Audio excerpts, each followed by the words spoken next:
Je lis du livre de Esther, chapitre 7, au verset 9, ce qui suit. Et Harbona, l'un des eunuques,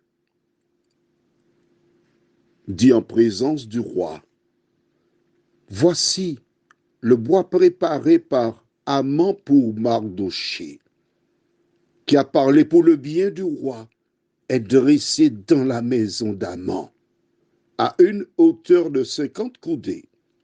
Le roi dit, qu'on y pende Haman. Prions. Notre Seigneur et notre Dieu, nous avons vu cette référence hier. Et je pourrais rester dessus encore aisément pendant une semaine. Nous allons l'approfondir un peu plus.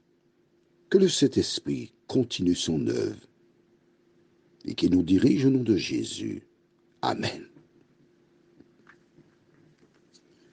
Nous avons vu comment Dieu a utilisé, c'est très important que tu comprennes cela, le langage de Dieu. Un eunuque, un homme qui n'a pas droit à la parole en présence des dignitaires, pour suggérer au roi. Il n'a pas dit, roi, fais pendre Haman chez lui, non? Il a juste donné une information au roi.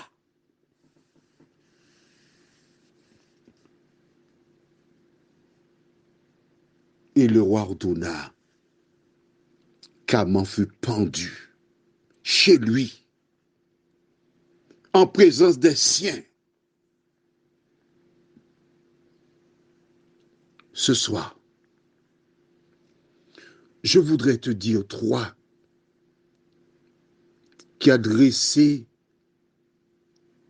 des pièges pour un enfant de Dieu, que tu es en danger, que tu es en grand danger. Car lorsqu'une personne est un enfant de Dieu et que tu lui fais une injustice, tu payes. Tu payeras. Lorsqu'un enfant de Dieu sans défense, tu lui tournes le dos, tu le jettes à la rue, n'imagine pas que tu seras en paix. Parce que cet enfant de Dieu à qui tu fais du tort, l'Éternel lui fera justice. L'Éternel protège toujours celles et ceux qui ont placé en lui leur confiance. Alors je m'adresse à toi qui te sens désemparé, seul, lâché par ta mère, lâché par ton père, lâché par des amis. L'Éternel veille sur toi. Dans les années 66, nous habitions à Sainte-Marie. Et mon père construisait une maison sur Fort-de-France. Il montait avec des ouvriers du secteur de Sainte-Marie. Et un après-midi, tandis qu'il remontait vers Sainte-Marie, après la gendarmerie qui se trouve sur le territoire de la ville du Lamentin, il y a une station-service. Je ne fais pas de la pub, c'est Vito. Tandis qu'il montait, la route n'était pas comme elle est aujourd'hui. Une bâchée s'est défraînée, a heurté le véhicule qui a fait des tonneaux. Les ambulances les ont récupérées. Parmi ces personnes, il y avait M. Feu Jules Cadas, qui a eu un choc à la tête. C'était l'émoi sur cette Marie. Et chaque fois que mon père passait près de cette station-service,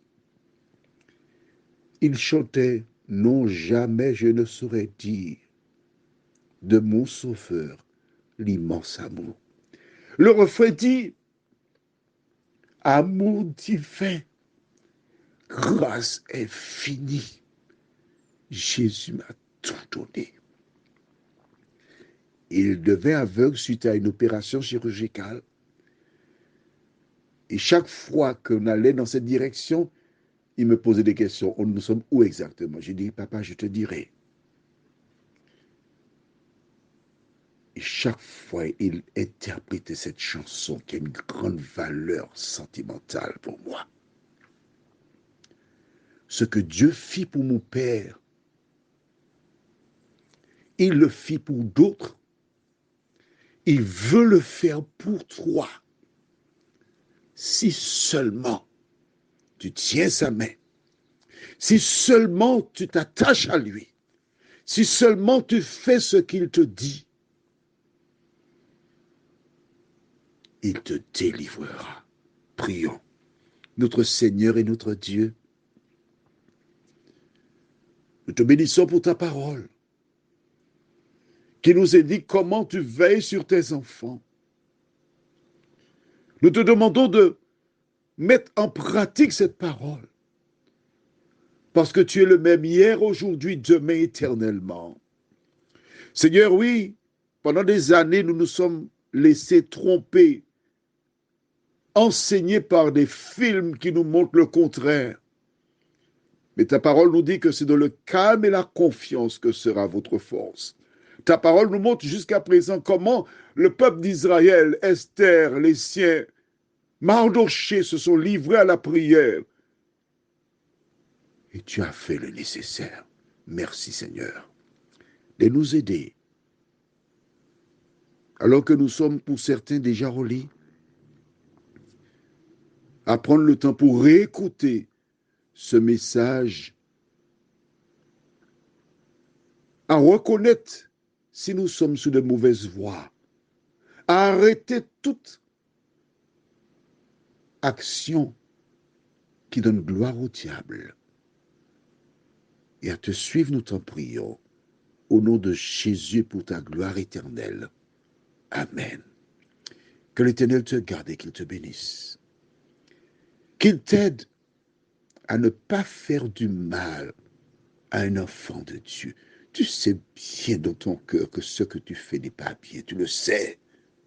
Ne lutte pas. Même si tu as donné ta parole à quelqu'un pour faire quelque chose, ne continue pas. Tu risques de connaître le même sort qu'Aman. Que Dieu te garde et qu'il te bénisse.